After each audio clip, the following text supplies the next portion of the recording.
Hello, everyone. I'm Fishheads from Low Budget Streams. With me, I've got Abby from the Abby Mitch Show, Great. also from Low Budget Streams. We're going to talk about the Last Guardian today. So this is a new thing we're doing where when, two or more of us have played the same game recently, we're both going to, do a short little podcast about it. So, yeah, I guess obviously we're going to spoil the entire game.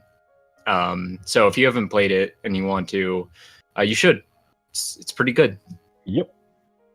All right. Before we begin, we should talk about the similarities between all of Team Ico's games. Yeah.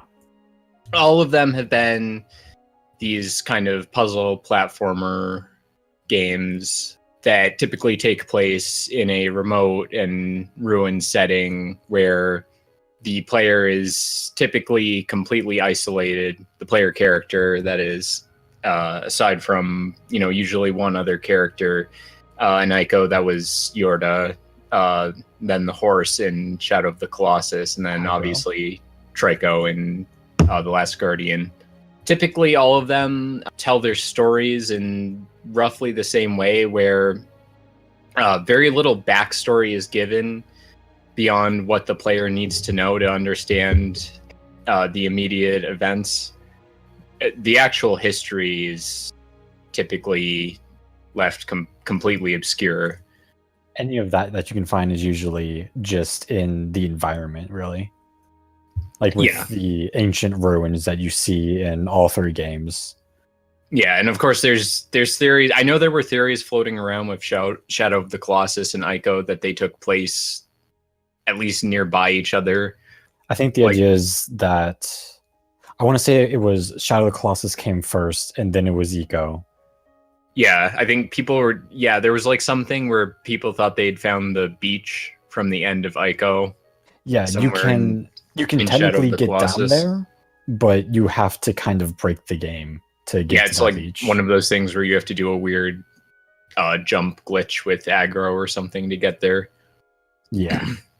The Last Guardian is probably much closer to Ico than it is Shadow of the Colossus. If you're going to compare any of that, if you're going to compare it to any of them, then it's definitely more Ico. Yeah, both in structure, in gameplay, and everything. And that, also you are a kid in a ruined castle sort of area, leading someone around. Yeah. I guess we should go into the gameplay then. Like the others, it is a puzzle platformer. You can climb and jump on things. I think a lot of people have described them as like kind of a 3D equivalent of cinematic platformers, which makes a lot of sense. For The Last Guardian, definitely. I think I would say that Ico and Shadow of the Colossus are much more puzzle games than that. I don't know. There's a lot of puzzles in The Last Guardian too. The puzzles are so much less involved, though. Really?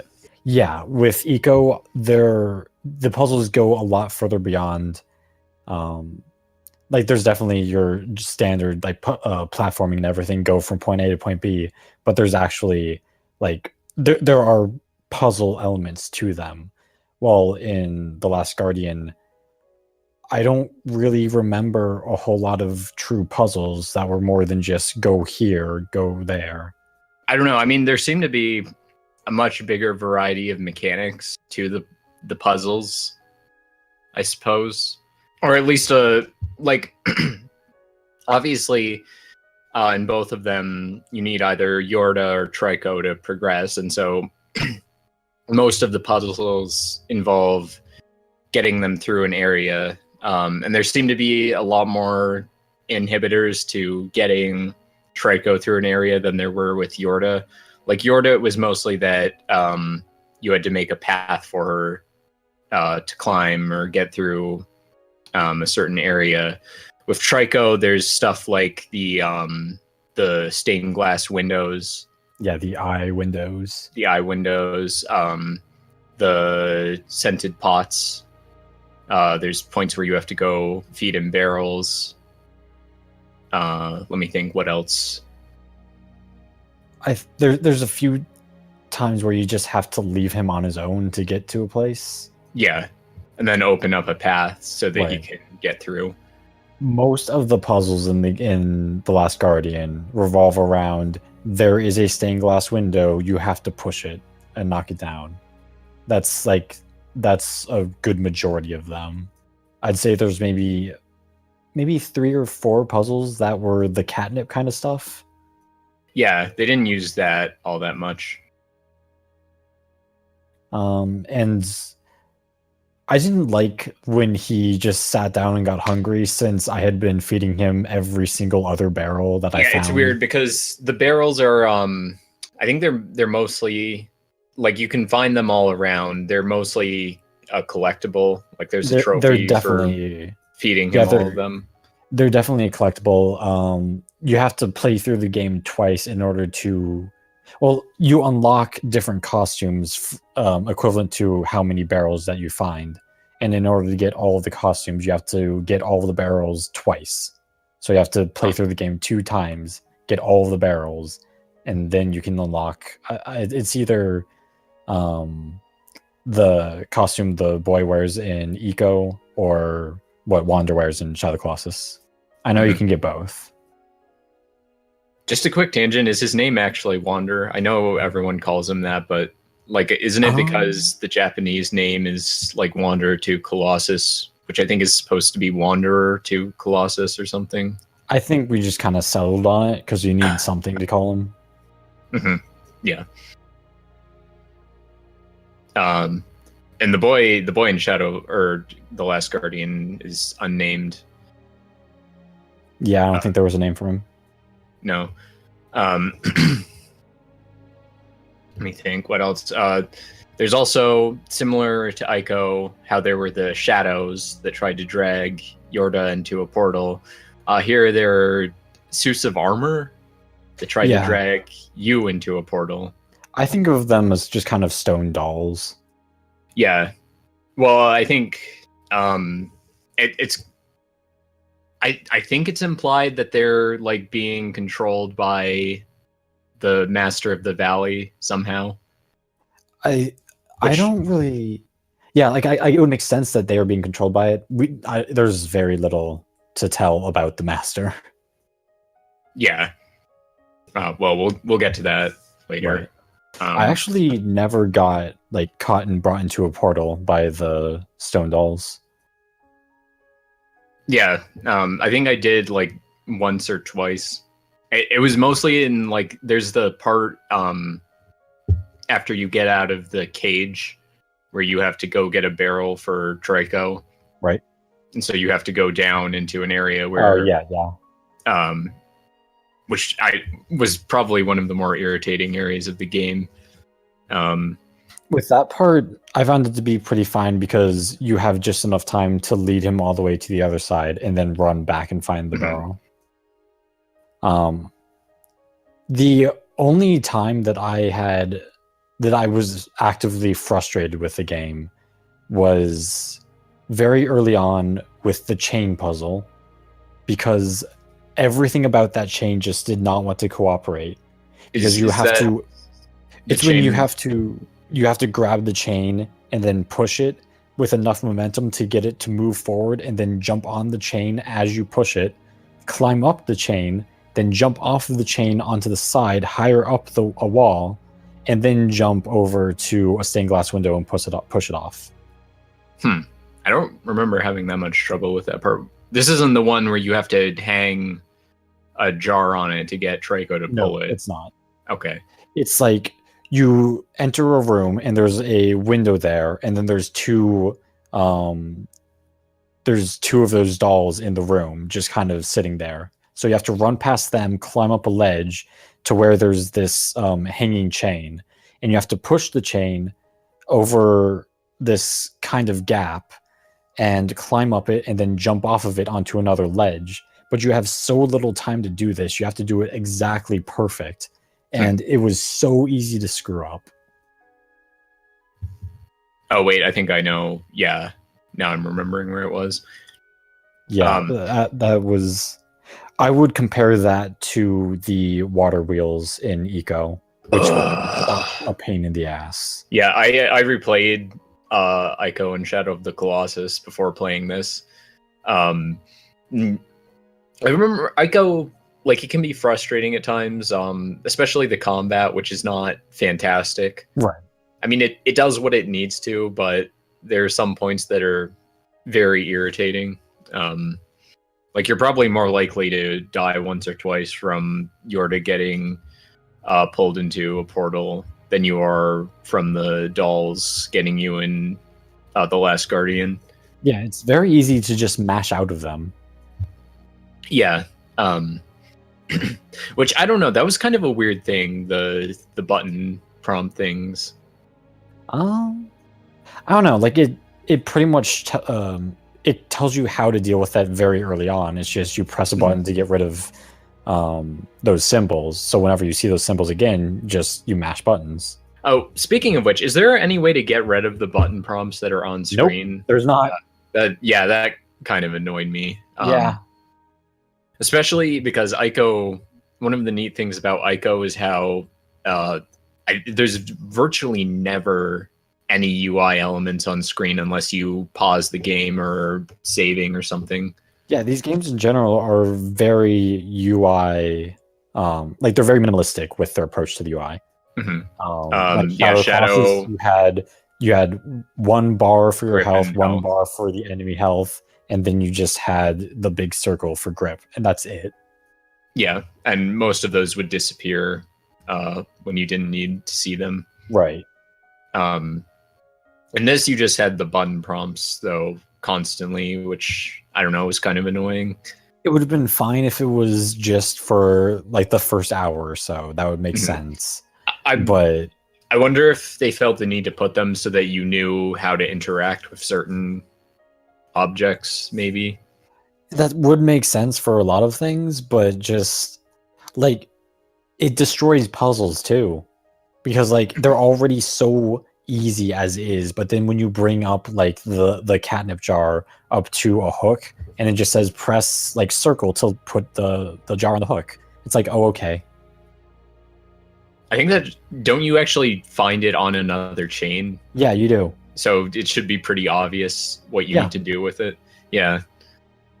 So something went wrong there. They really should not have had the UI like at all. Yeah, that might have been a decision on Sony's part or something. Yeah. We probably will never know, but I'd say you probably will die a lot more from falling in this than you would in any other Team Ico game. Yeah. Especially I think it's like the last barrel in the game. I think you have to do a jump off of a ledge that you can barely really make just to get down to do a bunch of more hops over a bottomless pit in order to get to the barrel. Mm-hmm. Is it even possible to die from falling damage in Shadow? Or at least it's very Shadow of the unlikely. Colossus, yes, it is very possible. I know you take some damage, but like there's so many Colossuses where you have to be climbing on them.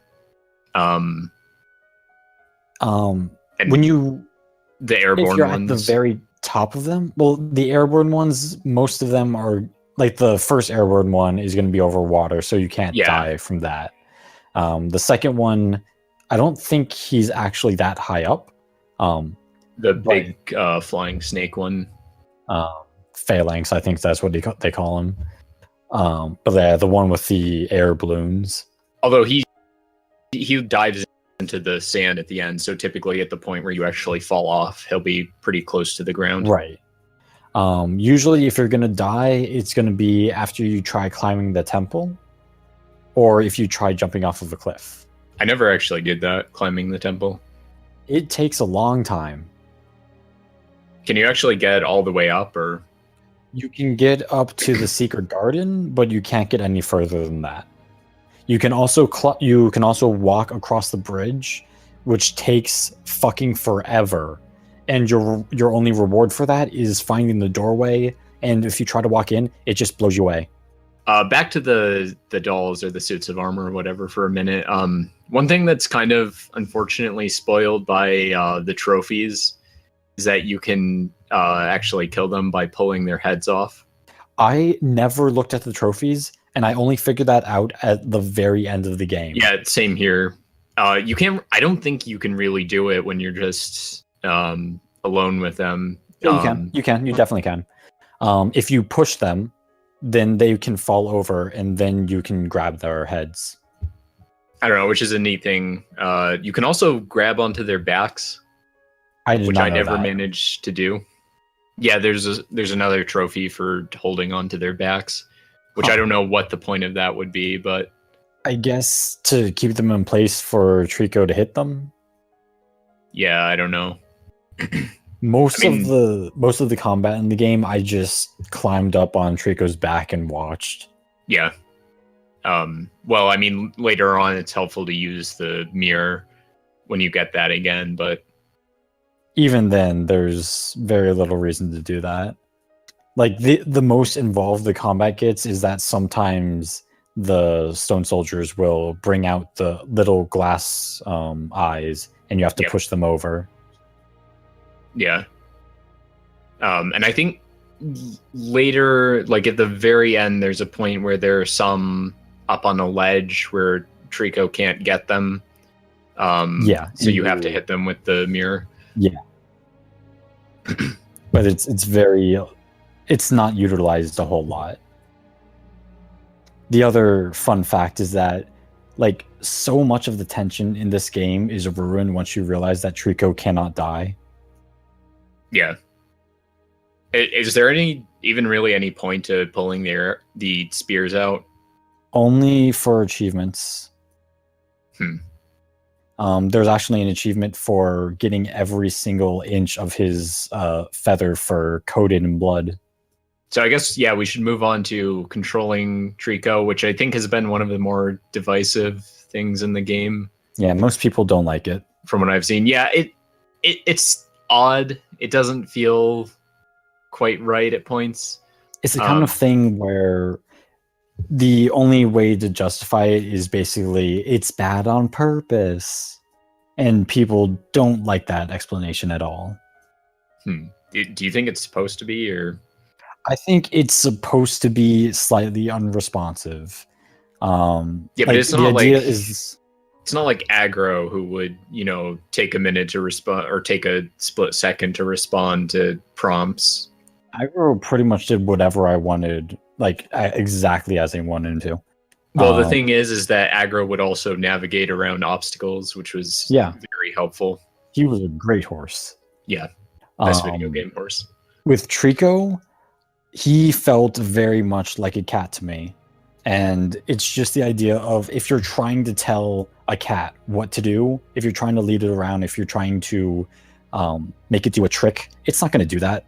So you tell it what to do, it considers it for a second, maybe it'll do what you want it to do. Yeah. I like it in the idea that it feels like a real animal. That's what a real animal would be like. But it can definitely be frustrating when you're trying to lead it somewhere and he just doesn't give a shit. Yeah. I think the most annoying point for me was the point where you have to get him to dive down and swim through a tunnel. Oh, that was awful. Yeah. The problem with that is that I could not grab onto him because you have to already be swimming down, and he swims down so quick, and you're probably not close enough to him that you can't grab onto him quick enough. Yeah. I think I figured out you have to be on him and then do the command button and then the dive button, and that might work. I got stuck there for a while because there was a barrel floating around in the water, and for some reason he just did not want to dive until that barrel was out of the water. I don't know what it was, which I would say is most certainly some kind of glitch. Like, they did not anticipate that the barrel would be in the water. So it messed with the AI. I found that a lot of times he would get really confused by barrels if they were just out of his reach. He would try to grab them, and then he just wouldn't, and he just ugh. Yeah. I think in general, getting Trico working was a big part of what made this game take way longer to get done than it should have. Yeah. Than it was supposed to. So I watched some of the old trailers in preparation for this, and I was actually surprised by how much it looks like it looks the same. Like, clearly they're using pretty much all the same assets, I want to say. Yeah, like Trico definitely looked exactly like I thought that he would. I definitely remember them talking about how they wanted to model every single one of his feathers. Yeah, that was a huge thing. They still got that, and I'm still kind of impressed about that. Well, and a big deal was like properly simulating the way the air would interact with them, right? So that the wind would make them blow properly. Which is just like, Jesus, how were you going to get this working on the PS3? Yeah. And even like when they're wet and when he's shaking the water off, like there's a lot of really good technology in this game. Yeah, the lighting, really interesting things, really cool things. The lighting looks fantastic. Yeah. The outdoor areas, even though they make the frame rate start chugging, they look great. Yeah, this obviously Team Ico, they make very beautiful games, but they don't run particularly well. Yeah. Part of it is because like every single thing in the game is a physics object. Like even planks that you walk over, those will move because they have physics tied to them. Which this is another similarity between Ico, is that Ico started out as a PS1 game that took so long to develop that it became a PS2 game. And you can certainly tell in places. Now, obviously, there's the fact that it runs in 240p, which was the standard resolution on the PS1 when most PS2 games run at 480i. That and just how many areas have these big flat surfaces that are textured in Ico. And this, I think, The Last Guardian, it's a little less obvious that it was originally a PS3 game. Now, part of that might be that the technological jumps are not as huge now as they were then. Right. You could tell with a few of the textures that they definitely reused them. Yes. Some were definitely still from Shadow of the Colossus even. Oh, really? But, yeah, like you could see certain like ruins basically. But and the moss, I think, was very much from Shadow of the Colossus. Yeah, and the vegetation had that kind of last gen feel to it, if that makes any sense. Yeah. But like for the most part, I thought it looked great. I really loved the ruins, like all of the ruins throughout the game. If there's anything Team Ico is good at, it is creating giant, ancient, like falling down ruins. Yeah. So this obviously has a lot more action sequences than Ico did. And not just like in terms of the combat, although I don't know, there's probably about the same amount of kind of combat sequences that there were in Ico. I think Ico's combat was more involved since you were actually doing things, while in this it was mostly just watching. Yeah. I don't know if you knew this in Ico, but you can actually, a lot of the combat sequences you can end very quickly, because when you bring Yorda to one of the doors that she can open, it'll kill every single shadow in the room. I don't remember. What I do remember is that I got that 2-hour speedrunning trophy, and that was awful. What do you mean? You have to beat the game in 2 hours for one of the trophies. You tried to do it, and no, I did do it. Oh, and it was awful. Like it ruined the game for me. Just trying to do it, or just getting the trophy? Getting the trophy. It was the last trophy for me to get, but like playing the game, trying to do everything perfectly, getting it in 2 hours is the worst thing, because you have to get to the point where you go to leave the castle with Yorda and then her mom comes and like fucks everything up. Yeah. You have to get to that point in 1 hour 30. or you just have to restart. So you basically have to beat the entire game in an hour 30. The entire rest of it is 30 minutes long. And it's so frustrating doing all of that, doing all the physics puzzles, going through all of the combat, doing all the skips. It's not fun at all. What were we saying? Oh, right, the action sequences. So aside from the combat, there's like the points where you're running around mostly on bridges while things are collapsing. Right. There's also the point where Trico is fighting another one of the Trico creatures. Yeah. Which I think that felt a little weird because it's got that syndrome that these kind of sequences have where it's trying to make it feel tense, but you're not actually under any pressure to do it within a certain amount of time. Right. Like with like the bridges falling down thing, that felt extremely movie game to me because there wasn't a whole lot of input that you needed, and like I felt like going fast just to not ruin the mood, but there wasn't any actual punishment for it. Well, with those you'll still I think you'll still eventually die if you don't get off the bridge fast enough, right? Right.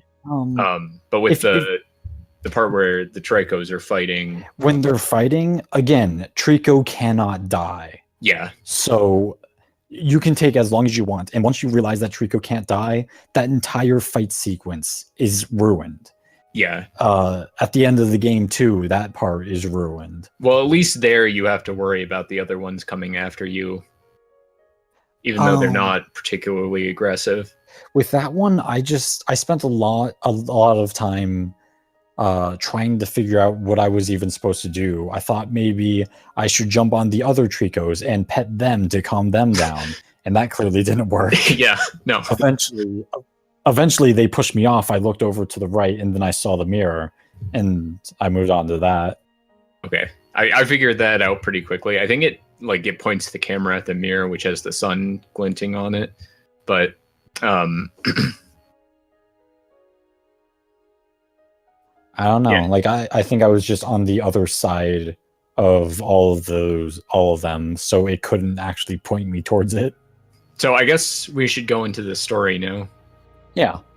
Since we've basically exhausted the gameplay. So I would say this tells you a lot less at the beginning than any of the other two did. Like Ico, I'm pretty sure they set up the whole thing where boys with horns are imprisoned in the castle. Yeah, and then you're just brought in there with them. Yeah. Like as one of them, like as a sacrifice, I think. Yeah. And then Shadow of the Colossus had a much longer intro. In fact, I think the intro cutscene is possibly longer than the end cutscene in that. Maybe. Yeah, it's very long. It's just not walking, but like on horseback, walking in there with this corpse. Yeah. And then you get a few words saying like what you're going to do, and then that's basically it. Yeah. Yeah, with this you have no idea what's going on in this at the start. How did you feel about the narration? Because that was a new thing too.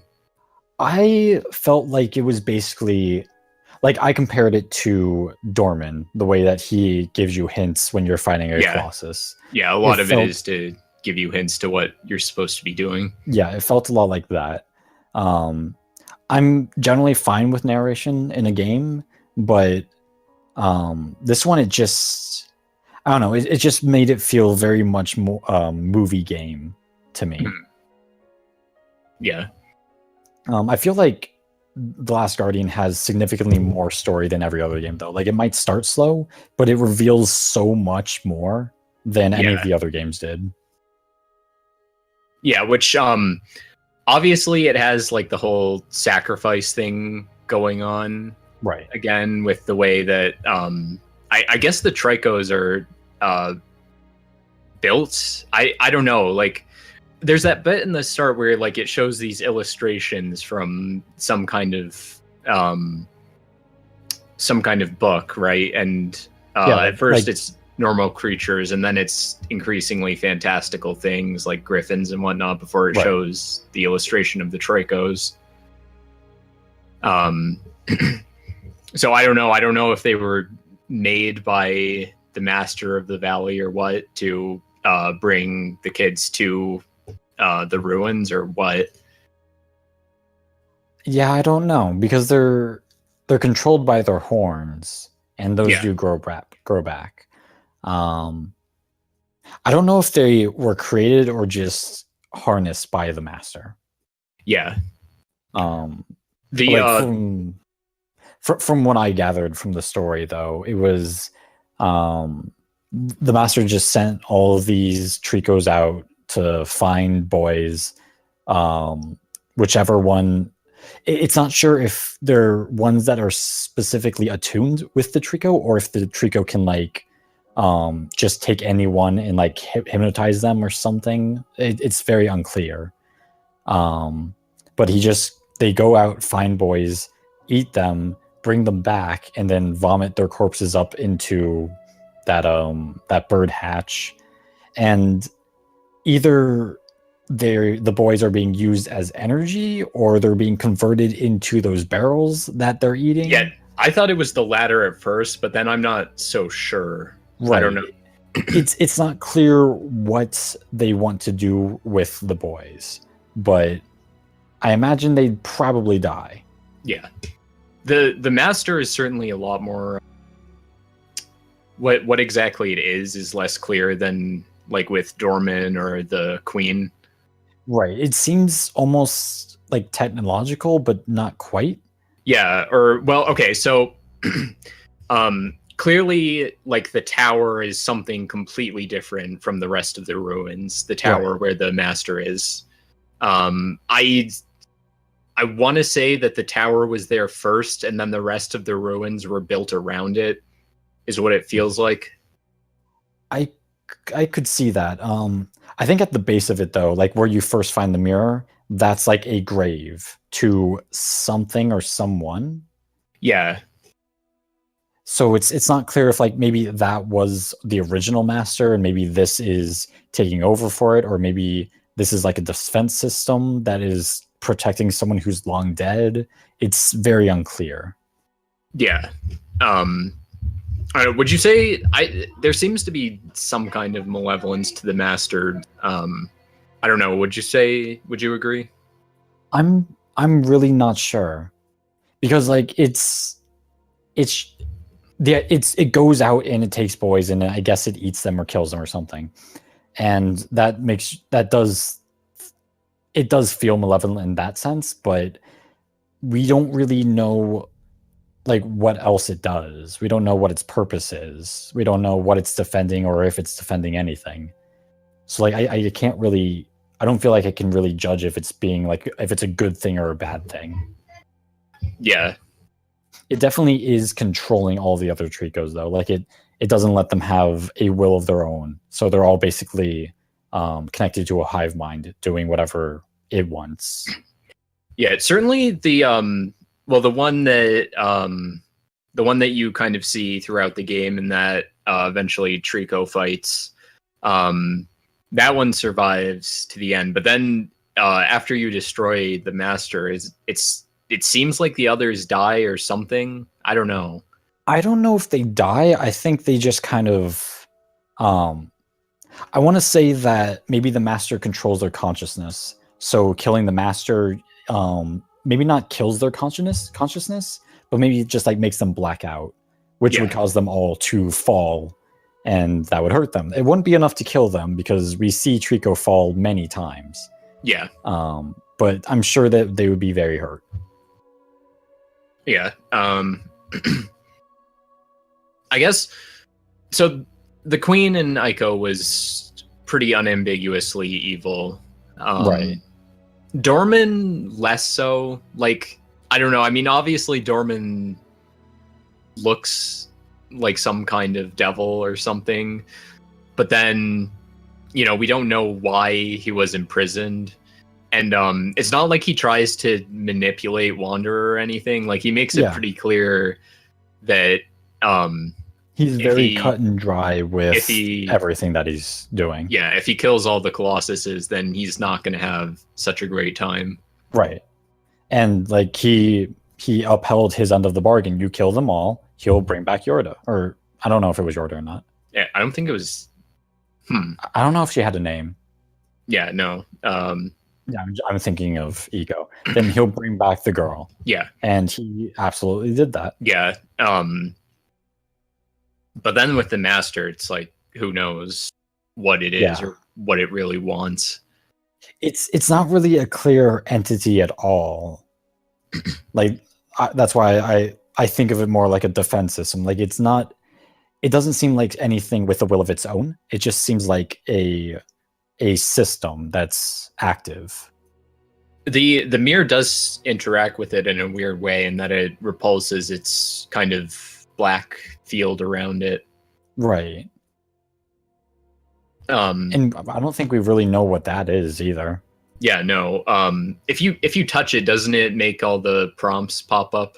Yeah, it instantly it brings you close to being blacked out. The only thing I can compare it to is like the tentacles in Shadow of the Colossus after you kill a Colossus that stab you. Oh yeah. It seems kind of similar to that in a way. Yeah, but those are like part of Dorman or something that was sealed inside of the Colossus. Right. I think was heavily implied. Yeah. And then is it clear how far away the boys' village is from the ruins? I'd say it's a pretty good distance. Yeah, because it seems like when Trico first takes him, then it takes him a long while to fly back. But then at the end, when Trico takes him back there, it seems like it doesn't take as long, I want to say. I think that's just because like they cut to the important parts. Yeah. Like you also see in like the vision at the very end when like the boy as an old man now flashes the mirror, it goes by a ton of land. Right, because I was just thinking it seems like they're possibly two different civilizations, the village and the ruins, because the village seems much more primitive in comparison to the ruins. Primitive isn't the right word. Like the ruins are just I don't know, it's definitely basically a different world. Yeah. Different culture, different civilization. I wonder why they have to range so far then, is the question. Maybe they have already taken out everything like within a few miles. Like they've probably taken all the boys they can close by, so they have to keep moving out. Yeah. Is there anything else to the story? I don't really know. Like it was basically just your typical boy and animal movie kind of thing. Yeah. But I liked it. Yeah. Closing thoughts. I guess this was a lot more cinematic than their other games, and their games were already pretty cinematic. Which I was all right with. They pull off that thing a lot better than almost any other developer, I would say. Right. Like I didn't dislike it or anything, but it just felt very movie game to me. It didn't feel like Shadow of the Colossus was very active. It was a good puzzle game, like a puzzle game disguised as an action game is how I call it.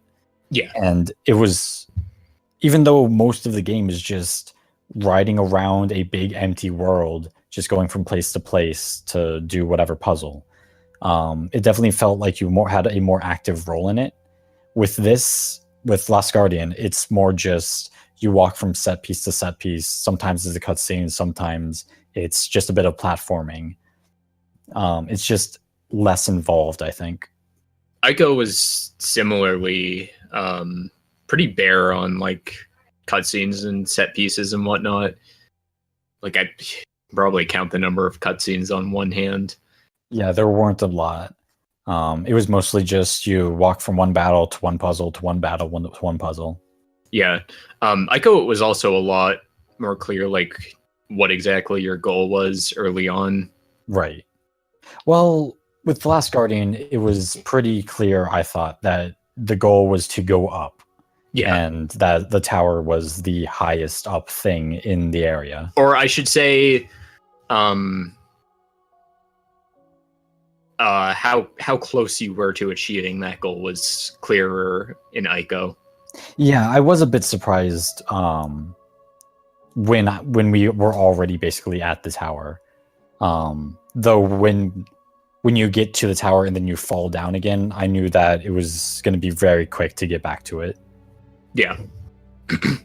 And then Shadow, obviously, it's pretty obvious that, there's 16 Colossuses.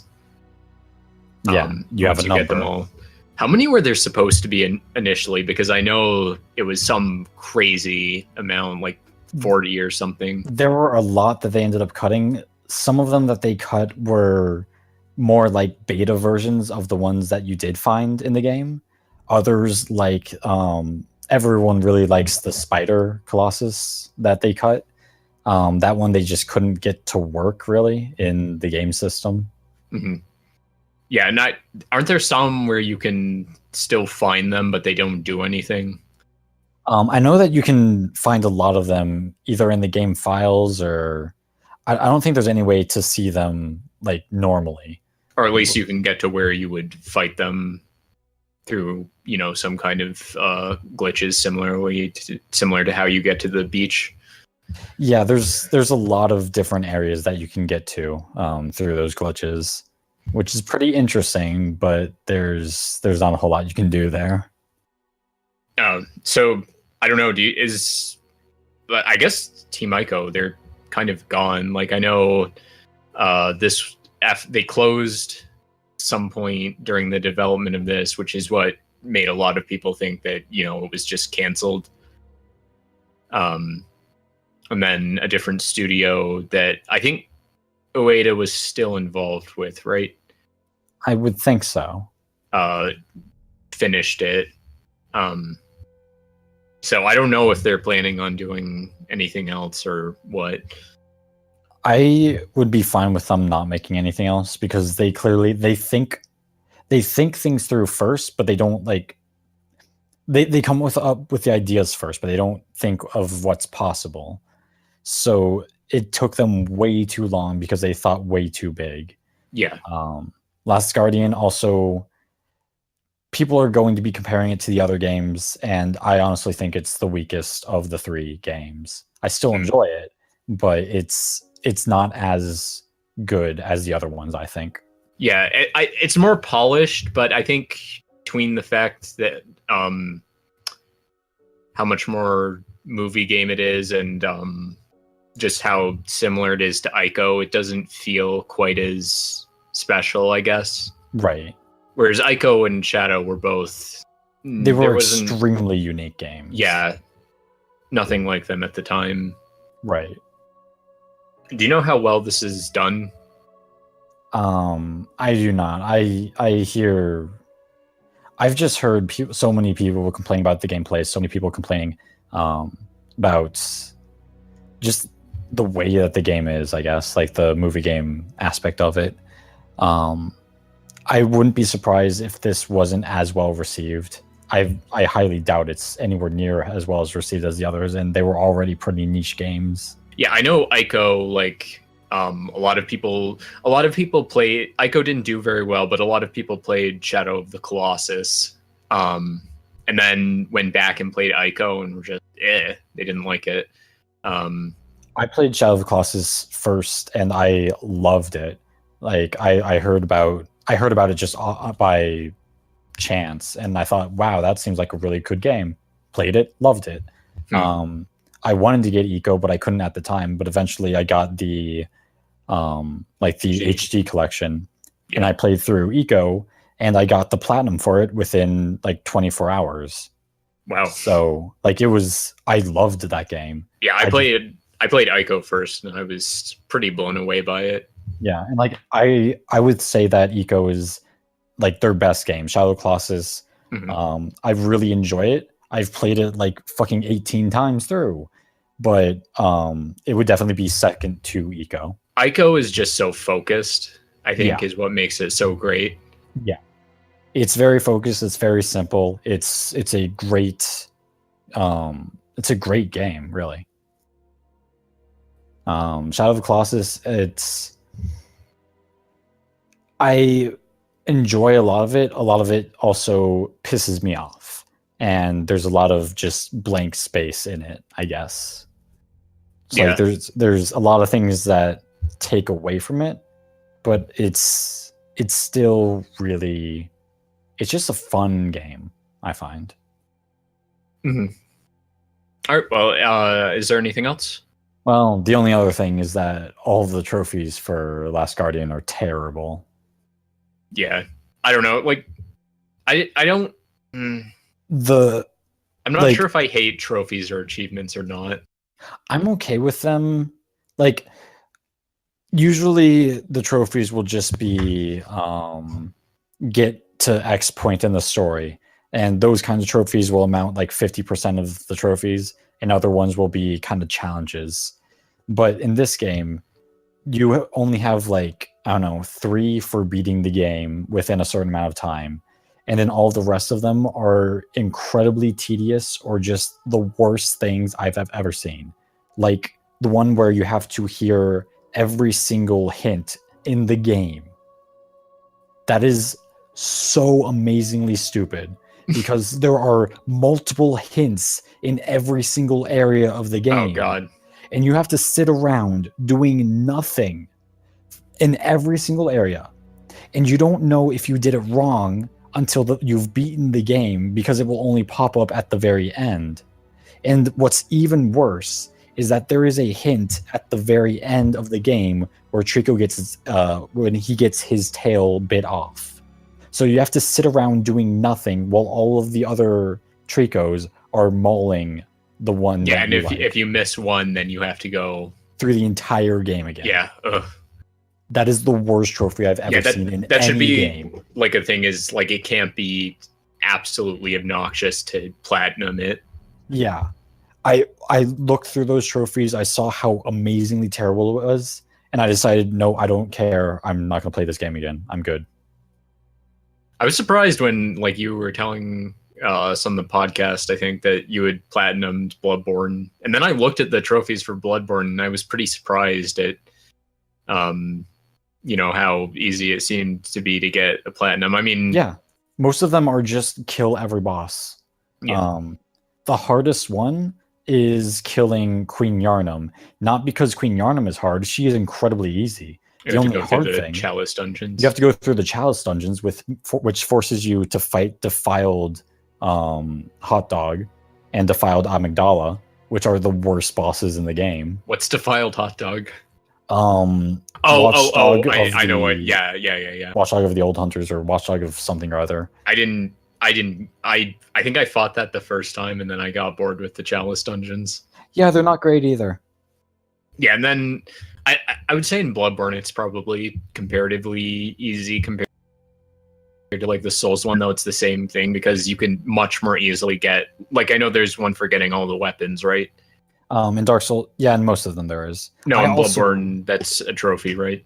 Oh yeah, but like there's so few weapons. Yeah, that's the thing. You can easily get them all in a playthrough, whereas in Dark Souls, it would take multiple playthroughs. Yeah. Well, for most of them. I think you can get them all in Dark Souls 1 and in Demon Souls. I think you can get it all in one playthrough. Well, no, it's quite. Oh yeah, it's questionable with Demon Souls. No, well, with Dark Souls, I think there's a trophy where you have to get all the boss weapons, which would require multiple playthroughs. Yeah, you're right. Since some boss souls have 2 different weapons you can make with them. Right, and like Ornstein and Smog. Yeah. But yeah, like I also have platinum Demon Souls and Dark Souls, and I'll platinum Dark Souls 3 eventually, but fuck Dark Souls 2. Yeah, the only thing I've like considered platinuming was Okami HD.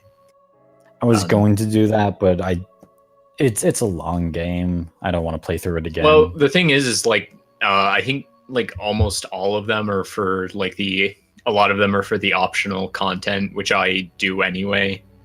A lot of it is very easy to do. It's just I find it tedious, and I know I don't do it if it's tedious. There's one that you can miss, which is you have, after you come out of the ghost ship, you have to get away from the water dragon. Yeah, that's one of the ones that I missed. Which I've never managed to do, and I've played that game I think 3 times now. Yeah. So that's not a good one. All right, we're talking about other games now, so right. Thank you for listening. I think we're recording the next podcast not this Sunday. The Sunday after we're recording this, it's a Saturday, but next week. Something like that. Yeah, look forward to that. That'll be out soon. Goodbye.